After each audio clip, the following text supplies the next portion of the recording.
तनाव और थकान को हराने के लिए इन आसान व प्रभावी आदतों को अपनाएं। आराम करें, आराम करें, आराम करें। जब आप अपना काम कर रहे हों तो शांत रहना सीखें। आसान है? नहीं, आपको शायद जीवन भर की अपनी आदतों को उलटना पड़ेगा, लेकिन यह प्रयास के लायक है, क्योंकि यह आपके जीवन में क्रांति ला सकता है। थकान और चिंता से मुक्त होने के लिए पहला नियम है अक्सर आराम करना। थकने से पहले आराम करें। यह इतना महत्वपूर्ण क्यों है? क्योंकि थकान आश्चर्यजनक तेजी के साथ जमा होती है। आपका दिल हर रोज इतना रक्त पंप करता है जिससे एक रेलवे टैंक कार भर सकती है। यह हर 24 घंटे में उतनी ऊर्जा उत्सर्जित करता है जितनी 3 फीट ऊंचे एक प्लेटफॉर्म पर फावड़े से 20 टन कोयला डालने में लगती है।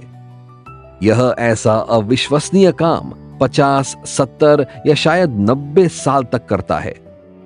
यह इसे सहन कैसे कर सकता है? हार्वर्ड मेडिकल स्कूल के डॉक्टर वॉल्टर बी कैनन इसे समझाते हैं। वे कहते हैं, अधिकांश लोग सोचते हैं कि हृदय हर समय काम करता रहता है। वास्तव में प्रत्येक संकुचन के बाद आराम की एक निश्चित अवधि होती है। जब यह प्रति मिनट 70 पल्स नब्ज की माध्यम दर से धड़क रहा होता है तो हृदय वास्तव में 24 में से केवल 9 घंटे काम कर रहा होता है। कुल मिलाकर इसकी आराम की अवधि 15 घंटे प्रतिदिन है। द्वितीय विश्व युद्ध के दौरान विंस्टन चर्चिल, जो अपनी उम्र के 6 दशक के अंत में और 7वें दशक के आरंभ में थे, साल दर साल ब्रिटिश साम्राज्य के युद्ध प्रयासों को निर्देशित करते हुए दिन में 16 घंटे काम करने में सक्षम थे। एक अभूतपूर्व रिकॉर्ड उनका राज। वे हर सुबह 11 बजे तक बिस्तर पर काम करते थे, जहां वे कागजात पढ़ते थे, आदेश जारी करते थे, टेलीफोन कॉल करते थे और महत्वपूर्ण वार्तालाप करते थे। दोपहर के भोजन के बाद वे एक बार फिर बिस्तर पर जाते थे और 1 घंटा सोते थे। शाम को भी वे एक बार बिस्तर में जाते थे और 8 बजे रात का भोजन करने से पहले 2 घंटे सोते थे। वे थकान का इलाज नहीं करते थे। उन्हें थकान का इलाज करने की आवश्यकता नहीं थी। वे उससे बचाव करते थे। चूंकि वे बार बार आराम करते थे, इसलिए वे आधी रात के बाद भी देर तक तरोताजा और फिट रहकर काम कर पाते थे। जॉन डी रॉकफेलर ने 2 असाधारण रिकॉर्ड बनाए। उन्होंने दुनिया की उस समय तक देखी सबसे बड़ी संपत्ति संचित की और वे 98 वर्ष की उम्र तक जिए। उन्होंने यह कैसे किया? निश्चित रूप से मुख्य कारण यह था कि उन्हें लंबे समय तक जीवित रहने की प्रवृत्ति विरासत में मिली थी। दूसरा कारण था उनकी दोपहर के समय ऑफिस में आधे घंटे झपकी लेने की आदत। वे अपने ऑफिस के काउच पर लेट जाते थे और अमेरिका के राष्ट्रपति भी उनकी उस झपकी के दौरान फोन द्वारा उन तक नहीं पहुंच सकते थे। यदि आप दोपहर की झपकी नहीं ले सकते तो आप कम से कम शाम के भोजन से पहले 1 घंटे के लिए लेटने की कोशिश कर सकते हैं। ये एक हाईबॉल से सस्ता है और लंबी अवधि में यह 5467 गुना अधिक प्रभावी है। यदि आप 5, 6 या 7 बजे के आसपास 1 घंटे के लिए सो सकते हैं तो आप अपने जागने वाले जीवन में 1 घंटे जोड़ सकते हैं। क्यों? कैसे? क्योंकि शाम के भोजन से पहले 1 घंटे की झपकी जमा रात में 6 घंटे की नींद, कुल 7 घंटे की नींद, जो आपके लिए 8 घंटे की अखंड नींद से अधिक अच्छी रहेगी। मैं दोहराता हूं, वही करें जो आपका मन करता है। थकने से पहले आराम करें। इस तरह आप अपने जागने वाले जीवन में हर दिन 1 घंटा बढ़ा लेंगे। यह है एक आश्चर्यजनक और महत्वपूर्ण तथ्य। अकेले मानसिक कार्य आपको थका नहीं सकता। यह सुनने में बेतुका लगता है, लेकिन कुछ साल पहले वैज्ञानिकों ने यह पता लगाने की कोशिश की कि थकान की वैज्ञानिक परिभाषा, काम के लिए कम क्षमता तक पहुंचे बिना मानव मस्तिष्क कितनी देर तक श्रम कर सकता है। वैज्ञानिक विस्मित हो गए जब उन्हें पता चला कि मस्तिष्क से रक्त उसके सक्रिय होने की स्थिति में गुजरता है तो थकान के कोई लक्षण नहीं दिखते। यदि आप एक दिहाड़ी मजदूर की नसों से उसके काम करते समय रक्त निकालेंगे तो आप उसे थकान के विषाक्त पदार्थों और थकान उत्पादों से भरा पाएंगे। लेकिन अगर आप किसी एल्बर्ट आइंस्टाइन के मस्तिष्क से रक्त की एक बूंद लेते हैं तो वह दिन के अंत में थकान के विषाक्त पदार्थ बिल्कुल नहीं दिखाएंगे। जहां तक कि मस्तिष्क का संबंध है तो यह 8 यहां तक कि 12 घंटे के प्रयास के अंत में भी उतनी अच्छी तरह से और उतनी ही तेजी से काम कर सकता है जितनी की शुरुआत में। मस्तिष्क पूरी तरह से अथक है, तो फिर आपको कौन सी चीज थकाती है? मनोचिकित्सक घोषणा करते हैं कि हमारी अधिकांश थकान हमारे मानसिक और भावनात्मक दृष्टिकोण से निकलती है। इंग्लैंड के सबसे प्रतिष्ठित मनोचिकित्सकों में से एक J.A. हेडफील्ड अपनी पुस्तक द साइकोलॉजी ऑफ पावर में कहते हैं कि थकान का बड़ा हिस्सा जिससे हम पीड़ित होते हैं मानसिक उत्पत्ति का है। वास्तव में विशुद्ध रूप से शारीरिक उत्पत्ति की थकावट दुर्लभ है।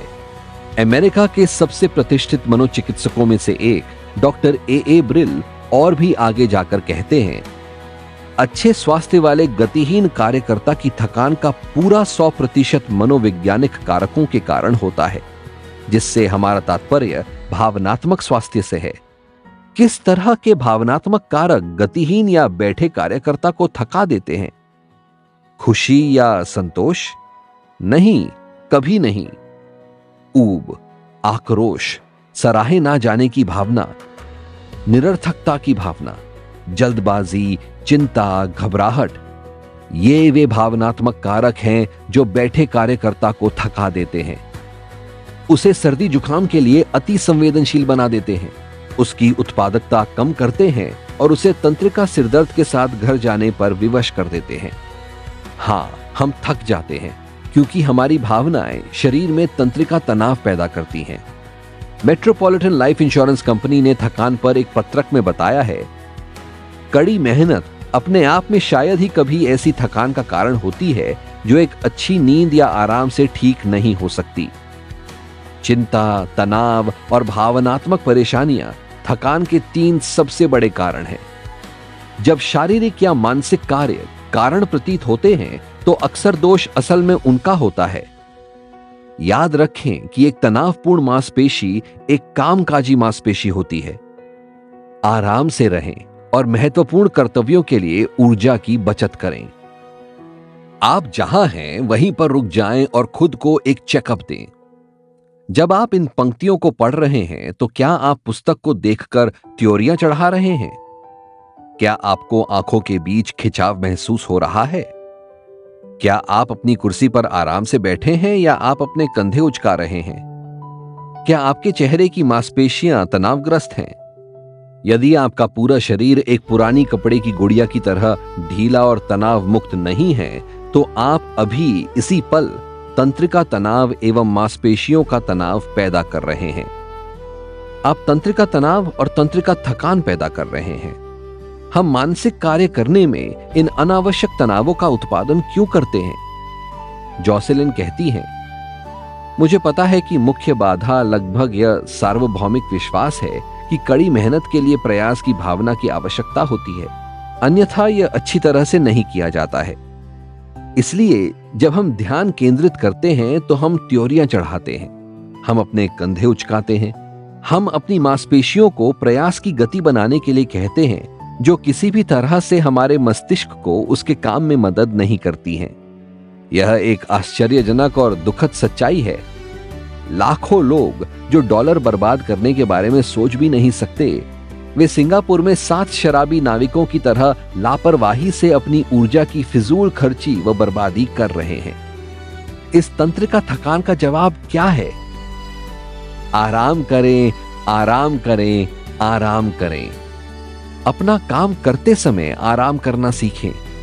आसान है? नहीं, आपको शायद जीवन भर की अपनी आदतों को उलटना पड़ेगा, लेकिन यह प्रयास के लायक है क्योंकि यह आपके जीवन में क्रांति ला सकता है। विलियम जेम्स ने अपने निबंध द गॉस्पेल ऑफ रिलैक्सेशन में कहा है, अमेरिका का अति तनाव, आघात, सांस फूलना, तीव्रता और अभिव्यक्ति की पीड़ा बुरी आदतें हैं, इससे कुछ कम ज्यादा नहीं। तनाव एक आदत है, आराम करना एक आदत है। अतः बुरी आदतें तोड़ी जा सकती हैं और अच्छी आदतें बनाई जा सकती हैं। आप आराम कैसे करते हैं?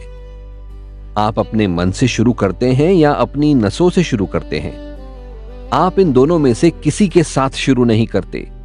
आप हमेशा अपनी मांसपेशियों के साथ आराम करना शुरू करते हैं।